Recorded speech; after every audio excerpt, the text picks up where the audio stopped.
Salam sejahtera, saudara yang kekasih di dalam nama Tuhan Yesus Kristus. Kini kita akan memikirkan, saudara-saudaraku, pemikiran kita tentang kepemimpinan. Ada satu problema yang serius di kolong dunia ini, di kolong langit ini, menyangkut masalah pemimpin. Problema selalu terjadi ketika pemimpin tak lagi menyadari dirinya sebagai seorang pemimpin, tidak memenuhi kapasitas yang diperlukan untuk ukuran seorang pemimpin, maka kekacauan, kengerian akan terjadi di dalamnya. Nah, karena itulah di dalam Amsal pasal 29 ayat 18 dan 19 menjadi menarik untuk kita perhatikan. Demikian dikatakan oleh firman Tuhan. Bila tidak ada wahyu, menjadi liarlah rakyat. Berbahagialah orang yang berpegang pada hukum. Dengan kata-kata saja seorang hamba tidak dapat diajari, sebab walaupun ia mengerti, namun ia tidak mengindahkannya. Saudara-saudaraku, menarik ketika Amsal mengatakan bila tidak ada wahyu. Wahyu dalam bahasa Inggris pakai kata vision. Bila tidak ada visi. Penterjemahan dari bahasa Indonesia memakai wahyu cukup pas dengan nuansa atau semangat dari wahyu itu sendiri. Tentu wahyu yang dimaksud dalam Amsal tidak sama dengan wahyu di dalam kitab Wahyu atau pengertian wahyu itu. Dalam terminologi Allah menyatakan, mengungkapkan, membukakan. Tetapi wahyu dalam perspektif visi adalah mampu melihat ke depan dengan kemampuan manusiawi tentunya.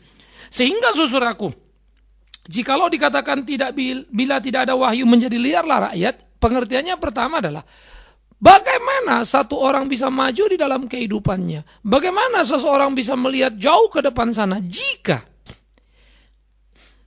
ia tidak mempunyai kemampuan untuk membaca zamannya atau di sini di mana dia ada. Nah, jadi banyak sekali manusia sebetulnya hidup bergulir dan terus berjalan atau istilahnya mengalir. Akhirnya tidak jelas mau kemana angin, kemana arus, ya ke situ dia pergi. Dan ini salah sekali tentunya. Kedengaran bahasanya seperti bahasa yang menarik begitu.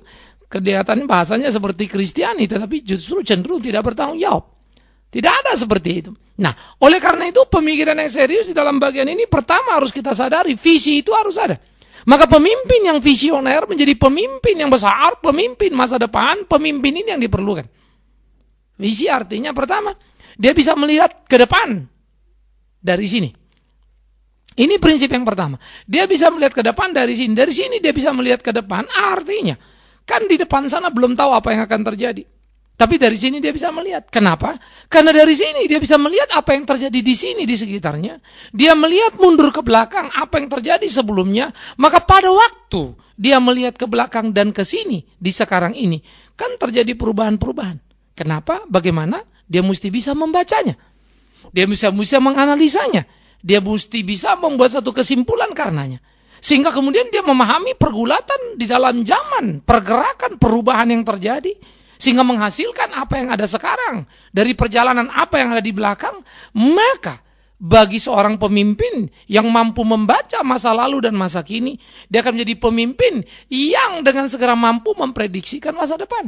Nah, ini namanya visi. Sehingga dia bisa melihat di depan dari sekarang di sini. Ini berbeda dengan paranormal. Jadi pemimpin itu bukan paranormal yang kemudian katanya, oh nanti aku tahu besok akan gini, bulan depan gini, omong kosong itu.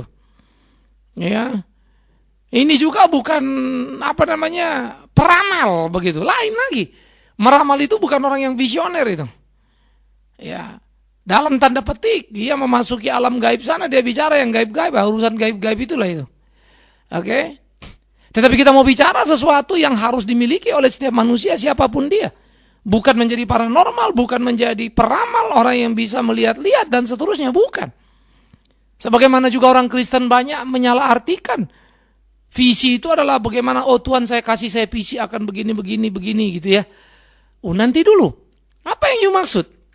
Itu sebab seringkali orang mengatasnamakan visi, padahal itu selera diri. Menamakan visi pada itu ambisi diri. Hati-hati lagi, jangan dulu campur aduk di sana. Jadi visi adalah sesuatu kemampuan membaca masa lalu dan masa kini untuk melihat masa depan kira-kira apa yang akan terjadi. Kemampuan dari mana?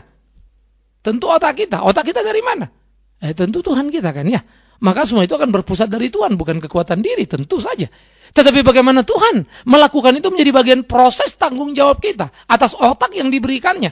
Nah, itu yang kita diskusikan hari ini. Sehingga saudaraku yang kekasih, kita mulai memahami, kita mulai menyadari betapa dalam hidup kita, apa yang kita lihat di waktu lampau, kita baca, lalu apa yang terjadi di sekarang ini, dan bagaimana ke depan, kita mulai mulai menangkap satu korelasi yang sangat jelas, satu hubungan yang sangat jelas. Bagaimana sebetulnya nilai-nilai dalam kehidupan itu terjadi? Bagaimana sesungguhnya nilai-nilai dalam kehidupan itu menjadi utuh? Nah, ini yang kita mau diskusikan dan ini yang kita mau lihat. Jadi visi mampu melihat masa depan dari masa kini. Bukan peramal, bukan nubuatan, bukan penglihatan. Seperti yang dibanyak kata orang. Karena visi adalah mampu melihat ke depan dari sini berdasarkan analisa pengalaman yang muncul dari kehidupan. Sama kan kalau Anda melihat seorang anak, kalau Anda bijak, anak model gini-gini akan jadi gini nih. Dan kemudian, Bapak bener loh. Bapak hebat loh, Bapak punya indera keenam ya? Enggak perlu indera keenam di situ ya. Kenapa?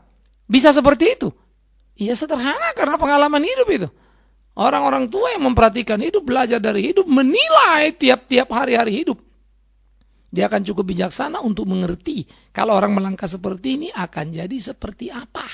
Guru-guru yang bijaksana akan tahu murid-muridnya ini mana yang akan jadi, mana yang enggak jadi, dia bisa baca. Tapi banyak juga guru yang tidak tahu menahu urusan itu. Karena konsentrasi dia habiskan kurikulum, terima gajinya, selesai sudah. Jadi tidak ada pikiran dia urusan apa itu sama murid. Ya dia bilang hantu belau itu gitu kan ya. Nggak mau tahu aku kira-kira begitu. Ngapain mesti kupikirkan? Nah itu menjadi salah. Oleh karena itulah saudara